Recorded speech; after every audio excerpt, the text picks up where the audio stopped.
La donna è mobile, qual piuma al vento, muta d'accento e di pensiero, sempre una amabile.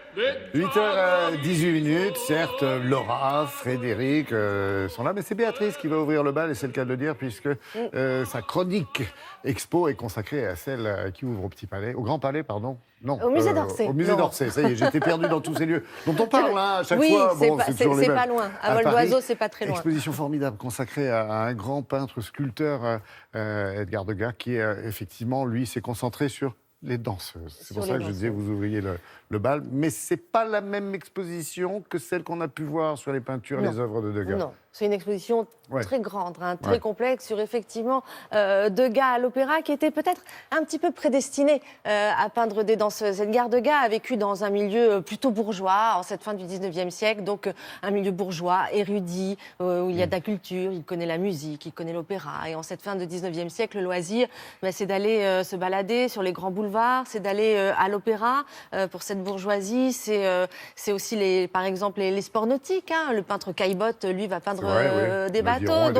Donc voilà, on est dans un milieu où effectivement le loisir se concentre autour des choses un petit peu intellectuelles. Le père de Degas organise des récitals chez lui tous les samedis soirs, ça se sait. À Paris, on va chez Monsieur Degas écouter de la musique.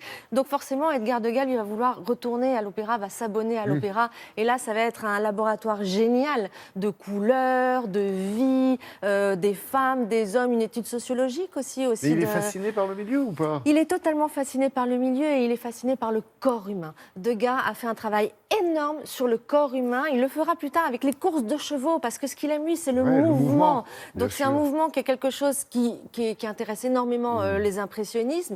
Les impressionnistes, c'est quelque chose qui est très présent dans la peinture entre le 19e et le 20e siècle, parce qu'avec l'industrialisation, le monde va beaucoup plus vite et il va y avoir de l'accélération, de la rapidité dans la peinture. Et c'est ce mouvement qu'il va capter avec les danseuses. Mais pas seulement, il y a aussi le revers de la médaille. Regardez.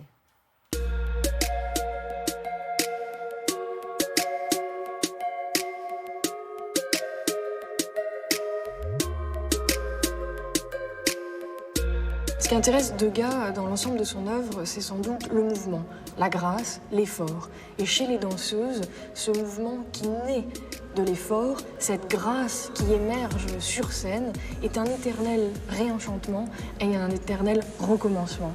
Forme, flux, vitesse, beauté, tout cela s'exprime sous le pinceau de Degas. Degas n'a jamais véritablement croqué, encore moins peint à l'opéra. Effectivement, il a fait poser des danseuses dans l'atelier. Il a aussi beaucoup utilisé le souvenir de ce qu'il avait vu. Mais donc, il y a chez lui toujours une réinterprétation, une réinvention, une réappropriation. Pour la couleur, il en est de même. Les harmonies, les accords que Degas développe d'une œuvre à l'autre sont extrêmement différents. C'est cela qui donne à ses tableaux et à ses dessins l'atmosphère de fantasmagorie. Le réel est là et il se transfigure. Un certain nombre des petits rats de l'opéra trouvaient quelque argent, un réconfort peut-être, mais aussi une protection tout à fait ambiguë de la part de ces abonnés de l'opéra que Degas représente incessamment et qui sont là comme des ombres, protectrices certes, mais prédatrices peut-être également.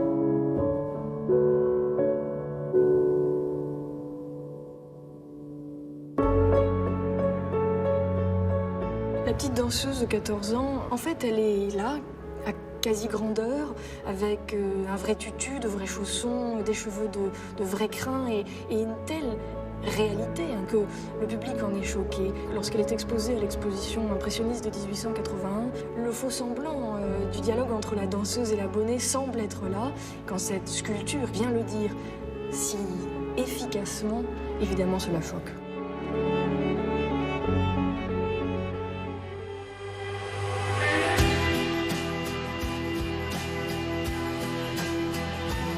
Ce que l'opéra apporte à Degas, c'est finalement un monde extrêmement vivant. Et tout cela est pour lui l'objet d'une éternelle réinvention. Ces formes bougent, ces formes regardent, ces formes se conjuguent. Et lui-même, il les conjugue. Toujours jour, il réinvente finalement un opéra qu'à la fin de sa vie, d'ailleurs, il ne va plus voir. Mais il l'a dans l'œil, il l'a dans l'esprit et il l'a dans les mains.